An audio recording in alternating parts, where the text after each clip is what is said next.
All right. We are here at the Oxford Sports Pub and Secret Society here in Altamont Springs. I almost said Arlington Heights. I just got the Chicago Bears moving to Arlington Heights, Illinois on the brain. Anyway, this is Altamont Springs, and it's great being here. Again, the food is incredible. I'm sitting here watching the food, pass back and forth, and being prepared is wonderful. Hey, this is the David Washington Show. I'm David Washington. We are back here. The last time you heard from me or saw me, I was broadcasting from Washington Manor South. There is a Washington Manor North, way up north in Illinois. But I'm here, and it's good to be back. And I'm going to jump right into it. DeSantis, Disney, to still from our flagship show. You can't make this shit up. DeSantis got played by Disney. This is the talk of the political world here in Florida right now. And Disney was going to lose some control over its future here in Florida. The Reedy Creek Improvement District was created as a quasi-governmental entity that allowed Disney to have some control over how things were going to function on the property, their property in Central Florida. And DeSantis didn't like the fact that Disney had something to say about his legislation on LGBTQ issues, particularly in schools. And so DeSantis decided to create the Central Florida Tourism Oversight Board to replace the Reedy Creek Board. He signed legislation to that effect.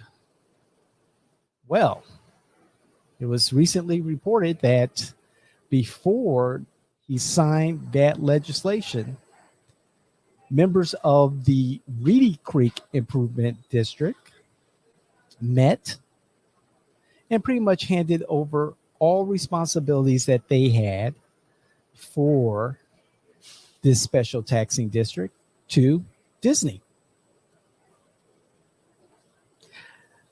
According to news sources, Reedy Creek announced the meeting per sunshine law regulations, which are very broad, and public notice was given. But it looks like DeSantis's people weren't keeping up with the fact that life still goes on, business still goes on, despite the rhetoric of the governor, despite the rhetoric of the legislators. Life, business went on. I was on the verge of ending my subscription to Disney Plus because, one, I just don't have that much time to watch the shows, even though I'm a big fan of the Marvel movies and so forth and so on. And two, I was wondering why Disney didn't fight back. Why weren't they vocal when DeSantis was hitting them hard about his idea of wokeism here in Florida and Disney being woke? If there's ever a person that I've heard the word woke come out of his or her mouth, is definitely DeSantis. I'm still trying to figure out, Joel and I are still trying to figure out what woke is.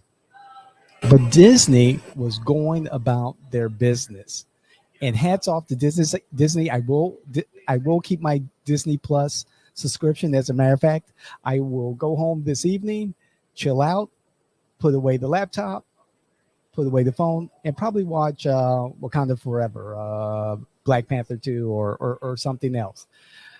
But kudos to Disney for outmaneuvering DeSantis and his woke team. They went in, talked to their lawyers, figured out, and there's always other options. They figured out that there were options and that they were going to protect not their interests, but the interests of one, their shareholders, two, their employees, three, their paying customers. And so they went in, the board, the Reedy Creek board said, hey, we now give you, Disney, full control over your destiny. And according to some independent analysis of what Disney did, I believe WFTV took the agreement and approached an attorney to look at it and see will this stand up in court. And there's really, on initial analysis, there's really nothing illegal about it.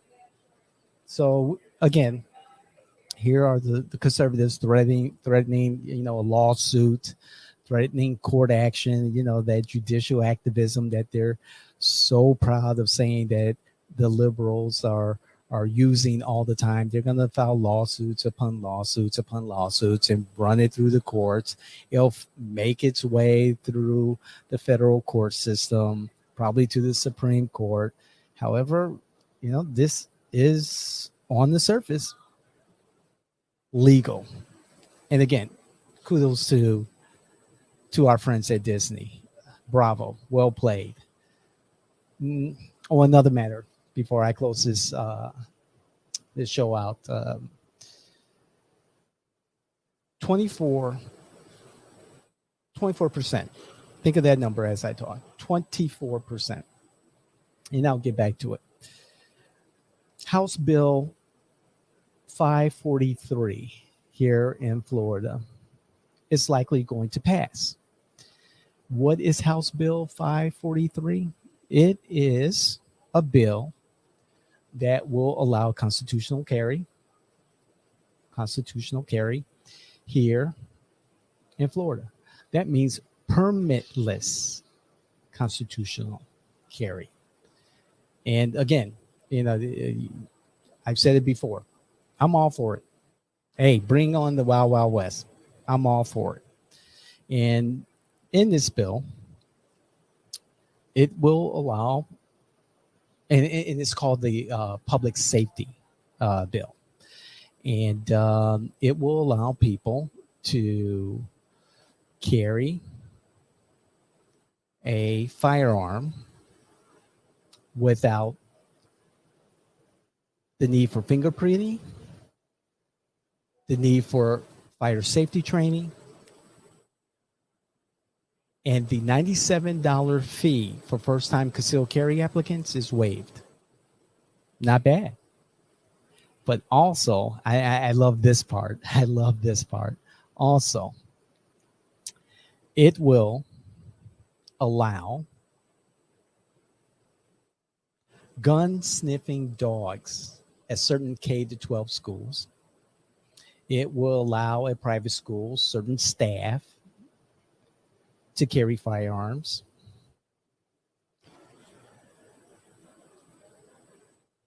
An amendment by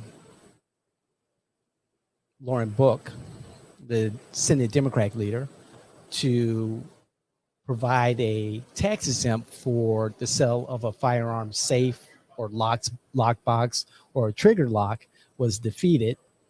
But hey, the conservatives will give you a, tax exempt status to own a gas stove or for diapers for that youngling who may face an armed assailant at their school when they're school age. But they will not allow tax exempt status for a gun safe, trigger lock, or a lockbox. And here's the kicker. Here's the part I really like. I thought I was getting to the fascinating part. This bill will now allow firearms to be carried in the Florida Assembly. Yes, in the halls of the Florida Assembly, firearms will be allowed. If it's good for the goose, it's good for the gander, right? Right. So if I'm walking through Publix, I can have my long jacket on and have my firearm on my side. If I'm walking through the halls of the House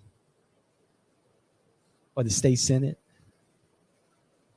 I can have my long jacket on and my firearm on my side. It's all fair, right? I think so. 24%.